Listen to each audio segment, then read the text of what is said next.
Ilang months ka nag-low carb? Na rin po, kaka 1 year po ako. Kaya lang parang nagkakaroon ng mga slight elevation sa mga ibang parameters po sa blood game. Okay. So nag-decide po ako na, nung nakita ko na nag-guide po kayo, nag-decide na po ako mag-guide.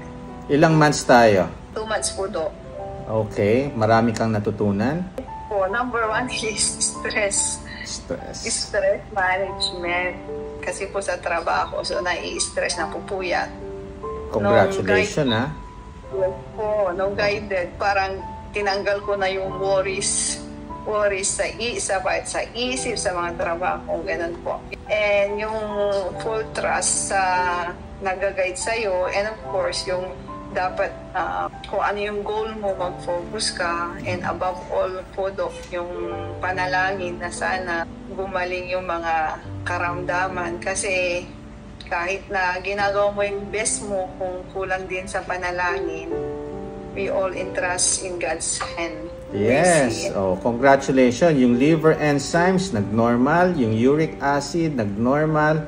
Aba, pati BP mo ang ganda na. So nagbawas tayo, ha. So from 10 milligrams amlodipine, half na lang na tayo.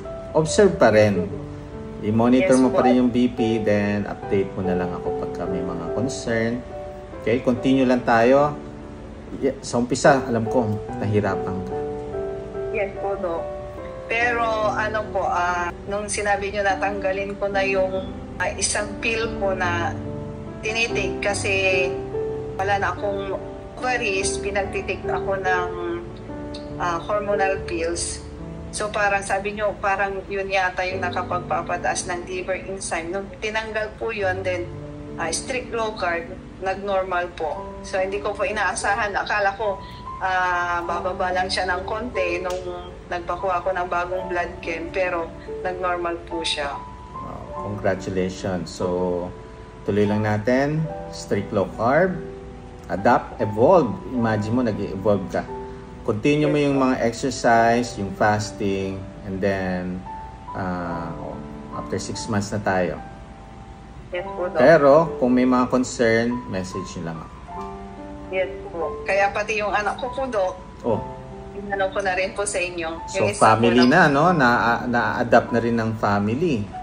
Yes po. Yung asawa ko na lang po, hindi ko pa napapag-consult. Okay lang yon. Ang mahalaga is, nag-start ka sa sarili mo, nainganyo ang anak mo, hindi natin pinipilit yan, and eventually the whole family will benefit dyan sa paglo-low carb natin.